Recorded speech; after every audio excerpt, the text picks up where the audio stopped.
అనంతపురం జిల్లా వరవకొండ మండల కేంద్రంలోని పాతపేట శ్రీ ఆంజనేయ స్వామి దేవాలయం దగ్గర ఎన్టీఆర్ భరోసా కింద సామాజిక భద్రత పెన్షన్ల పంపిణీ కార్యక్రమంలో జిల్లా కలెక్టర్ డాక్టర్ వినోద్ కుమార్తో కలిసి ఆంధ్రప్రదేశ్ రాష్ట్ర ఆర్థిక ప్రణాళిక వాణిజ్య పనులు మరియు శాసనసభ వ్యవహారాల శాఖ మంత్రి పయ్యావుల కేశవ్ పాల్గొన్నారు.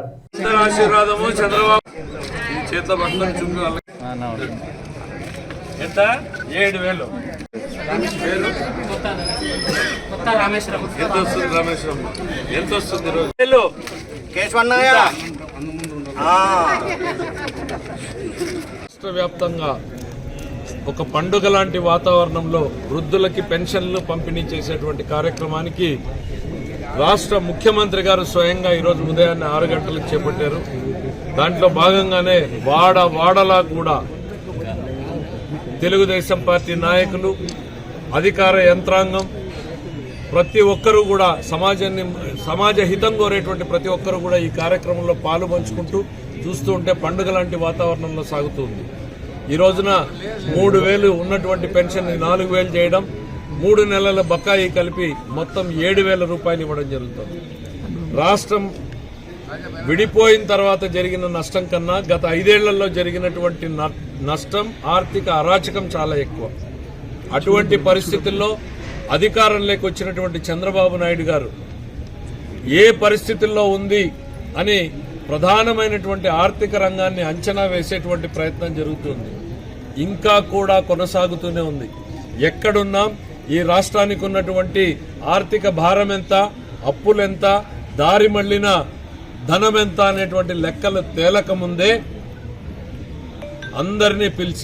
మమ్మల్ని అందరినీ పిలిచి ముఖ్యమంత్రి గారు ఇచ్చినటువంటి ఆదేశాలు ఏంటంటే 1వ తారీఖున మొట్టమొదటిది 6 గంటలకు పంపిణీ జరగాలి అనంటే 29వ తారీఖునే మీరు వృద్ధుల పంపిణీ కోసం రాష్ట్ర వ్యాప్తంగా చెల్లించాల్సినటువంటి 4,400 కోట్ల రూపాయల పైన మీరు ఏర్పాట్లు చేయండి. 29వ తారీఖు ఉదయాన్నే బ్యాంకులకు వెళ్ళాలి, 29వ తారీఖు మధ్యాహ్నంకి డ్రా అయిపోవాలి. అక్కడి నుంచి 30వ తారీఖున మండల వార్డు వారీగా వాళ్ళు పంపిణీ చేసుకోవాలి. 1వ తారీఖు ఉదయాన్నే పంపిణీ కావాలి. 1వ తారీఖు సాయంత్రానికి 100% పెన్షన్లు పంపిణీ కావాలని ఆదేశాలు ఇవ్వడం జరిగింది. ముఖ్యమంత్రి గారి ఆదేశాల ప్రకారం 29న జమ చేయడం, అదే రోజు డ్రా చేయడం, 30వ తేదీన వార్డులకి సచివాలయాలకి పంపిణీ చేయడం, ఈరోజు ఉదయం 6 గంటలకే ఈ కార్యక్రమానికి శ్రీకారం చుట్టడం జరిగింది. మా ప్రభుత్వం మాటలతో కాదు చేతలతో చెప్పాలనేటువంటి ప్రభుత్వంగానే ప్రజల మనసుల్లో నిలిచిపోయేలా పనిచేస్తుంది అనేటువంటి తెలియజేస్తూ ఈ యంత్రాంగంలో ప్రతి ఒక్కరిని క్షేత్రస్థాయికి వచ్చారు. ఈరోజు కలెక్టర్ గారు ఉన్నారు, మరో ఐఏఎస్ అధికారి, మున్సిపల్ కమిషనర్ గారు ఇక్కడ ఉన్నారు. రాష్ట్ర వ్యాప్తంగా అధికార యంత్రాంగం మొత్తం వాడలా తిరుగుతూ ఈ కార్యక్రమాన్ని పర్యవేక్షించడం జరుగుతుంది. జిల్లాలో ఏం జరుగుతుంది అనేటువంటిది మన కలెక్టర్ గారు కూడా ఒక్కసారి తెలియజెప్తే బాగుంటుందని ఆయన్ని కూడా కోరుతున్నారు. చెప్పండి సార్, జిల్లాలో